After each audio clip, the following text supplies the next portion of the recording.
बड़ी खबर कुछ अच्छी नहीं है, और वो है मानसून बारिशों के हवाले से जो कि बलूचिस्तान और सिंध में तबाही मचा रही हैं, साउथ पंजाब में तबाही मचा रही है। पूरा जो हमारा खित्ता है ये इस वक्त बारिशों की वजह से ज़ेर अताब है। मानसून बारिशों से कराची से खैबर तक इस वक्त ऐसा लगता है कि पूरा मुल्क इनकी लपेट में है और हर जानिब पानी ही पानी दिखाई देता है। खैबर पख्तूनख्वा से शुरू करें तो वहाँ बारिशों और सैलाब से इस वक्त 12 अफराद के जाँ बहक होने की इतला है। दूसरी जानिब PDMA के मुताबिक चित्राल में सैलाबी रेले में बह कर 7 अफराद जाँ बहक हो गए।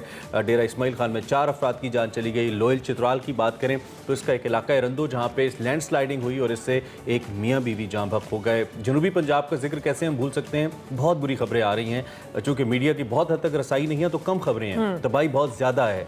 राजनपुर का जो इलाका है ये सैलाब की जद में है। सिंध के मुख्तलिफ अजला यहाँ पे वक्फे से अब भी बारिश जारी है और अंदरूनी सिंध इस वक्त सैलाब की तबाहकारियाँ जारी हैं। लाड़काना में इतला के घर की छत गिरी है, 2 भाई जहाँ बहक हुए हैं और ज़िला भर में 36 मुख्तलिफ अफराद के हवाले से इतलात मौजूद हैं। और इसके अलावा अगर बात करें तो मजमूई तादाद जो मरने वालों की है वो 18 हो गई है। ये लाड़काना की हम बात करें जहाँ पे बहुत सारी छतें गिरी हैं और उसके बाद ये सूरत हाल पैदा हुई है। सैलाब से सबसे ज़्यादा बलूचिस्तान मुतासर है, जहाँ पर जहाँ बहक अफराद की तादाद तकरीबन 216 हो गई है, जबकि बलूचिस्तान में मुसलसल बारिश और सैलाब से जो अगर हम बात करें 18 पुल भी बह गए हैं और 690 किलोमीटर जो है इलाका वो मुतासर हुआ है। इसी सारी सूरत हाल पे बात कर लेते हैं जी। हमारे नुमाइंदगान हमारे साथ मौजूद, तबाहकारियाँ इसका सिलसिला जारी है। नुमाइंदगान में हमारे साथ जी मौजूद होंगे हामिद चौधरी जो कि हमें मुल्तान से ज्वाइन करेंगे, जबकि मोहम्मद अकरम हमारे साथ मौजूद होंगे कोयटा से। आप दोनों का बहुत बहुत शुक्रिया कि आप दोनों ने ज्वाइन किया। सबसे पहले तो मोहम्मद अकरम आपकी जानिब हम रुख करेंगे। बलूचिस्तान सबसे ज़्यादा मुतासर हुआ है और जो राबता सड़कें हैं, पुलों की तबाही के बायस जो वहाँ पर रेस्क्यू ऑपरेशंस है उसमें भी कुछ दुश्वारी पेश आ रही है, लेकिन पाक आर्मी इस हवाले से खासी मुतहरिक हमें नज़र आ रही है। क्या लेटेस्ट सूरत हाल है इस वक्त? जी बिल्कुल उर्मिला, ऐसा है कि गुज़िश्ता रोज़ की मानसून की बारिशों की वजह से कोयटा समेत बलूचिस्तान के मुख्तलिफ अजला बुरी तरह से मुतासिर हुए। जो PDMA के ज़राए हैं उनके मुताबिक और जो ज़िली हुकाम है उनके मुताबिक बताया जा रहा है कि बलूचिस्तान के मुख्तलिफ इलाकों में अब तक सैलाबी सूरत हाल से जाँ बहक होने वालों की जो अब तक की लेटेस्ट तादाद है 225 हो चुकी है। 225 लोग अपनी ज़िंदगी की बाजी हार चुके हैं। दूसरी जानिब बलूचिस्तान समेत कोयटा के मुख्तलिफ जो इलाके हैं वो रोज़ की होने वाली बारिश से बुरी तरह से मुतासिर हुए थे। कोयटा में कल जो है 2 डैम टूट गए थे, जिसमें करखसारा डैम, समली डैम जो है वो टूटने की वजह से लोगों की मामूलात ज़िंदगी मुतासिर हो गए थे। मैं अब भी जिस जगह पर मौजूद हूँ वो कुचलाक का करीबी इलाका किली समली का वो एरिया है जहाँ पर गुज़िश्ता रोज़ समली डैम टूट गया और करीबी आबादी बुरी तरह इससे मुतासिर हुई। PDMA ने बलूचिस्तान के मुख्तलिफ अजला में जहाँ पर इमदादी कार्रवाइयाँ सिर्फ कागजात की हद तक शुरू की थी, वहाँ पर वो ये इलाका भी मुतासिर है जहाँ पर रात गए तक लोग आए, उन्होंने रोड पर जो है आकर धरना दिया, वो बैठे रहे। उनका यही मुतालबा था कि बारिश भी हो रही थी और मेरा रात तकरीबन जो है 9 से 10 बजे तक शदीद बारिश होती रही और मुजाहिरीन इसी रोड पर इसी जगह पर बैठे हुए थे सिर्फ इमदाद के मुंतजिर कि हमें एक खेमा दे दो, रोटी नहीं देते तो ना दो, साफ पीने का पानी नहीं देते तो ना दो, एक खेमा दे दो। हम अपने ये जो यहाँ पे मुतासरीन इतनी बात का शिकार है, इसकी बुनियादी वजह वसाइल की कमी है, यानी कि मसला बहुत बड़ा है और वसाइल कम है, या फिर कोताही है इदारों की? बिल्कुल इमरान, कोताही है, टोटली ये इनकी कोताही है। सिर्फ इनके दफातर जाएं, जाकर अगर बैठे और इनसे सिर्फ मौक़िफ़ लेने चाहें, हम मीडिया वालों को मौक़िफ़ देने को ये तैयार नहीं होते। सिर्फ एक प्लान प्रेस कॉन्फ्रेंस कर लेते हैं, उसके मुताबिक मीडिया को इन्वाइट किया जाता है, लेकिन जब हम इस मौजूदा सिनेरियो के मुताबिक उनसे कोई मौक़िफ़ लेने जाते हैं तो हमें उनका PS सिर्फ यही कहकर टाल देता है कि साहब इस वक्त मीटिंग में है। मीटिंग कुछ नहीं होती, अंदर सिर्फ चाय की चुस्कियाँ चल रही होती हैं। इन आवाम को सिर्फ इसी तरह से छोड़ा हुआ है। कल जो बारिश हुई है कोयटा शहर में, जिस तरह से हम इस तमाम सूरत हाल को रिपोर्ट करते रहे हैं, कोयटा शहर की जो शहर का इलाका है, PDMA ने यहाँ पर जो है ना लोगों को रेस्क्यू नहीं किया। पश्तूनाबाद में दर्जनों कच्चे मकानात गिर गए, लोग हमें कॉल करते रहे। कल एक इंतहाई जो गंभीर सूरत हाल ये थी कि वहाँ पर जो है कोयटा शहर में खसूसन जो टेलीफोन की सर्विस मुअत्तल हो चुकी थी, नेट सर्विस मुअत्तल थी, लोगों का राब्तों का फुकदान था, कहीं पर कोई इमदाद नहीं पहुँच रही थी। ओवरऑल बलूचिस्तान की भी यही सूरत हाल है। मोहम्मद अकरम, आप हमारे साथ मौजूद रहे। जनूबी पंजाब के हवाले से भी कुछ अच्छी खबरें नहीं है, यहाँ पर क्या सिचुएशन है? हामिद चूंकि हमारे साथ मौजूद है, उनसे हम बात कर लेते हैं। हामिद, अब जिस तरह से अभी मोहम्मद अकरम में बलूचिस्तान और कोयटा के हालात वाक़यात बता रहे थे, आपके पास क्या अपडेट्स हैं? अर्मला अगर बात करें जनूबी पंजाब की, तो जनूबी पंजाब में जो कोहे सुलेमान के पहाड़ी सिलसिले हैं, वहाँ जो मानसून बारिशें हुई, उन्होंने जो है वो उसके बाद जो रोद कोहियाँ शुरू हुई जिसे हम सैलाब कहते हैं, तो उन्होंने जो है तौसा, डेरा गाजी खान, राजनपुर और फाजलपुर में तबाही मचा दी है। सबसे ज़्यादा तबाही जो है इस वक्त जो है वो राजनपुर में मचाई है, क्योंकि राजनपुर का 2 लाख से ज़ायद एकड़ जो है वो ज़ेरे आब आ चुका है रकबा। इसके अलावा जो है 1.25 लाख एकड़ पर खड़ी फसलें तबाह हो चुकी हैं। तकरीबन 10,000 के लगभग मकान जो हैं वो तबाह हो चुके हैं। अगर बात करें ओवरऑल, तो जो जनूबी पंजाब को सिंध के साथ रास्ता कनेक्ट करता है, जिसे इंडस हाईवे कहते हैं, उसको फाजिलपुर के करीब कट कर दिया गया है। वहाँ से रास्ता बनाया गया है, जो रोद कोहियों का पानी है, सैलाब का पानी है, वहाँ से गुजर सके, ताकि जो राजनपुर शहर है उसको बचाया जा सके। अब जनूबी पंजाब की सूरत हाल की बात करें तो राजनपुर में इस वक्त जो है अमवात की तादाद जो है वो 18 हो चुकी है, जिसमें करंट लगने से भी डेथ्स हुई हैं, मकानों की छतें गिरने से भी डेथ्स हुई हैं और सैलाबी पानी में बहने से भी डेथ्स हुई हैं। 18 डेथ्स जो हैं वो राजनपुर में रिपोर्ट की गई हैं। इसी तरह अगर तौसा की बात करें तो तौसा में भी यही सिलसिला है, 18 अमवात हो चुकी हैं, लेकिन अभी भी कहा जा रहा है बहुत ज़्यादा लोग जो हैं बड़ी तादाद में मिसिंग हैं। सबसे बड़ा इशू यह है कि राब्ता नहीं हो पा रहा। जो राब्ता सड़कें थी, कोहे सुलेमानी पहाड़ी सिलसिला जो है वो बहुत तवील है, इसके साथ तौसा, डेरा गाजी खान, राजनपुर, फाजिलपुर, इसके साथ जितने इलाके हैं इनका राब्ता जो है बिल्कुल मुनक़ता हो चुका है। अच्छा। जिसकी वजह से लोगों को शदीद मुश्किलात का सामना है। पंजाब हुकूमत की जानिब से इमरान कहा तो जा रहा है जो इमदादी कार्रवाइयां वो तेज कर दी गई हैं, पूछने जा रहा था कि तौसा का आपने जिक्र किया तो साबिक वज़ीर आला उस्मान साहब का हल्का है ये तो, और मौजूदा हुकूमत ने भी साउथ पंजाब के हवाले से ही कहा है कि वो फोकस करें। तो क्या रेस्क्यू के हवाले से बताइए प्लीज़, क्या वहाँ पे अपडेट्स?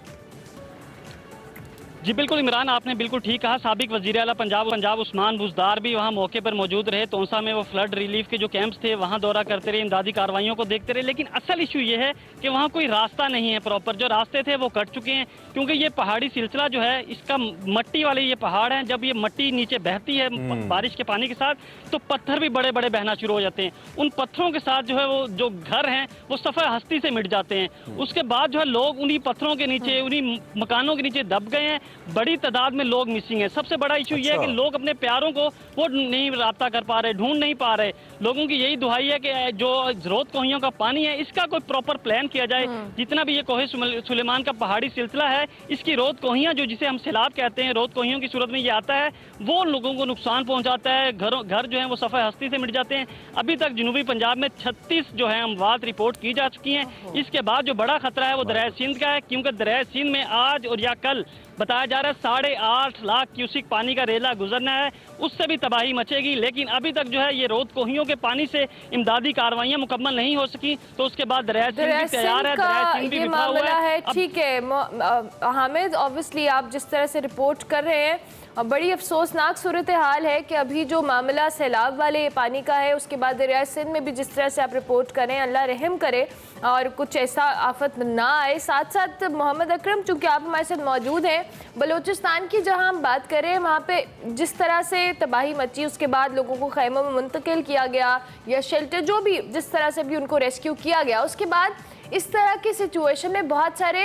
बीमारियां भी परवान चढ़ती हैं। हमने कुछ रिपोर्ट हुई कि 50,000 के करीब या दीगर जगहों पे हैजे के हवाले से भी लोगों में रिपोर्ट हो रहा है। क्या इस तरह का भी कोई मामला है? जी बिल्कुल उर्मिला, है ऐसा बिल्कुल। गुज़िश्ता दिनों भी जो बारिशें हुई थी, क्योंकि तकरीबन 1.5 माह हो गया मानसून की ये बारिशें वक्फे से कोयटा समेत बलूचिस्तान के मुख्तलिफ इलाकों में जारी हैं, तो ज़ोब, कोलू और दुक्की में हैज़ा और जो है ना डायरिया की ये बीमारियां फैली थी, जिसमें जो है तकरीबन 9 के करीब बच्चे ज़िंदगी की बाजी हार गए थे और दर्जनों जो है अस्पताल जा पहुँचे थे। तो अब जो है यही सूरत हाल है कि अब जैसे ही आहिस्ता आहिस्ता पानी तमाम इलाकों में बैठना शुरू होगा, वहाँ पर ये बीमारियाँ जो है फैलना शुरू हो जाएंगी। महकमे सेहत की जानिब से जो उनके हुकाम है, उन्हें भी ज़िली हुकाम में खसूसी तौर पर बुनियादी मराकज़ को ये हदायत भी जारी कर दी गई थी।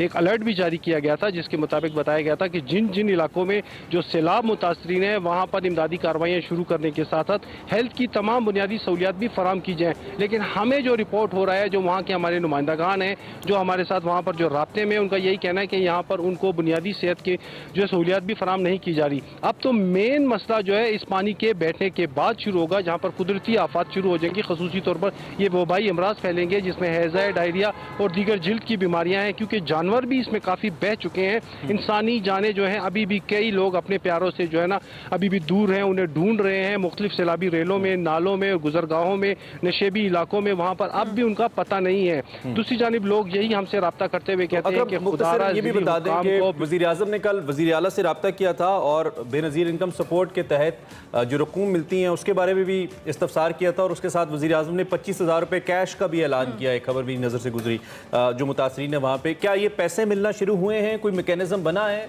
या ये भी सिर्फ खबरों और अखबारों में है? इमरान, अभी तक ऐसा कोई सूरत हाल हमारे सामने नहीं आई, क्योंकि जैसी जो सूरत हाल होती है जाहिर है उन्हें इस कैमरे की ज़रूरत पड़ती है। कैमरे को दिखाकर ही वो बहुत सी चीज़ों को एग्जेजरेट करते हैं। तो अभी तक तो फिलहाल ऐसी कोई चीज़ सामने नहीं आई। जैसे ही कोई चीज़ सामने आएगी तो उसको यकीनन हम भी रिपोर्ट करेंगे। फिलहाल जो है इमदादी कार्रवाइयों के हवाले से लोग जो है परेशान है। अगर उन्हें खेमे मिल जाएँ और एक वक्त की रोटी मिल जाए तो उनके लिए यही काफ़ी होगा। ठीक हो गया। आप दोनों नुमाइंदगान हमारे साथ मौजूद ही रहेगा। जहाँ बलोचिस्तान की बात, इमरान कोक स्टूडियो के बड़े मशहूर सिंगर हैं, जी, जी, जी। उनके हवाले से आपको बताएं, देख रहे थे सोशल मीडिया के ऊपर एक पिक्चर सर्कुलेट कर रही थी जिसमें उनके जो घर है उसको शदीद नुकसान पहुंचा है। हाँ, उनको नुकसान तो पहुंचा, और ये पिक्चर जो है सर्कुलेट हुई कि वहाँ पे उनकी हालत भी कोई इतनी अच्छी नहीं है। वहाब के हवाले से हम बात करें, ये अपने बच्चों के साथ एक शेल्टर बनाए बैठे हैं और इनका घर मुकम्मल तौर पर तबाह हो चुका है। और बहुत सारे सोशल मीडिया प्लेटफॉर्म्स पर इनकी मदद के हवाले से अपील की जा रही थी, क्योंकि एक आर्टिस्ट है और जिस तरह से कोक स्टूडियो में इन्होंने रिप्रेजेंटेशन की और एक स्पेसिफिक अगर हम बलोची उसमें बात करें तो इनका एक बहुत अच्छा करियर है पहले ऑलरेडी, उस म्यूज़िक को बहुत अच्छे से परस्यू कर रहे हैं। ऐसे में एक आर्टिस्ट के लिए इनकी पिक्चर को सोशल मीडिया पर शेयर किया जाना, जिसमें इनकी हालत को उतनी अच्छी नज़र नहीं आ रही, क्योंकि बलोचिस्तान में जहाँ बहुत ज़्यादा तबाहकारियाँ मचाई हैं सैलाब ने, वहाँ पर बहुत सारे दीगर लोग भी मुतासर हुए। ये एक महज एक पिक्चर है और ऐसे कई हज़ार घराने हैं जी। जैसे कि हमें अभी हामिद बता रहे थे कि 10,000 से ज़्यादा घर हैं, 1 लाख 1.25 लाख से ऊपर जो फसलें हैं खड़ी वो तबाह हो चुकी हैं। हामिद, दोबारा से आपकी जानिब आएंगे, चूँकि साउथ पंजाब की तरफ, और साउथ पंजाब बहुत बड़ा है, बहुत बड़ा इलाका है, जिसमें मैंने कहा कि मीडिया की रसाई भी बाज़ इलाकों तक बहुत मुश्किल है। यहाँ पे अब रेस्क्यू के हवाले से आप क्या बता पाएंगे हमें, और मज़ीद कौन से ऐसे इलाके हैं जो आपकी नॉलेज में आए हों जहाँ पे बिल्कुल इस वक्त इमदाद नहीं पहुँची है और थोड़ा सा रेस्क्यू को तेज़ करने की ज़रूरत है?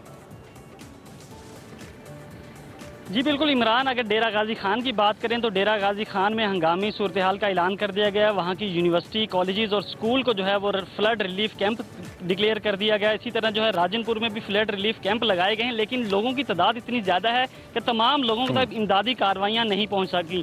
जितनी भी रेस्क्यू की जानिब से कंपेन की जा रही है, लोगों को बाहर लाया जा रहा है, वो तो बहुत हद तक बेहतर है। लेकिन जो लोग फंसे हुए हैं, जहाँ पहाड़ी रास्ते हैं, जैसे मैंने आपको पहले भी बताया, कोहे सुलेमान के ये जो पहाड़ी सिलसिला है, ये मट्टी वाले पहाड़ हैं। जैसे यहाँ बारिश आती है, टाइम कम है, आखिर में मैं आप एक चीज में भूल गया, इसलिए मैं पूछना चाहता हूँ, बहुत सारी एनजीओस और बहुत सारे प्राइवेट इदारे एक्टिव होते हैं जो कि बड़ा अच्छा काम करते हैं, जैसे हमें अर्थक्वेक के हवाले से याद है और बहुत सारे ऐसे मामलात में। क्या आपको इस वक्त वो प्राइवेट निजी इदारे नजर आ रहे हैं यहाँ पे काम करते हुए? जी बिल्कुल इमरान, जनूबी पंजाब में बड़ी तादाद में जो एनजीओज हैं, जो फलाही इदारे हैं, वो काम कर रहे हैं, लोगों को कैंप फराम कर रहे हैं। इसके अलावा जो है खाना फराम कर रहे हैं, जो सबसे बड़ी मुश्किल है, क्योंकि खाना लोगों के पास नहीं है। जैसे हर चीज़ उनकी बह गई, उसके बाद उनके खाने के लिए बड़ी मुश्किलात थी, तो फलाही तंजीमों की जानिब से खाना प्रोवाइड किया जा रहा है, इसी तरह कैंप ओवरऑल उनकी मदद की जा रही है। बहुत शुक्रिया मोहम्मद अकरम आपका भी और हामिद चौधरी आपका भी, क्या हमें अपडेट कर रहे थे। अल्लाह ताला तमाम तर लोगों को अपने हिफ्ज़ो ईमान में रखे और जो सैलाब से मुतासिर लोग हैं अल्लाह उनकी मुश्किलें आसान करे।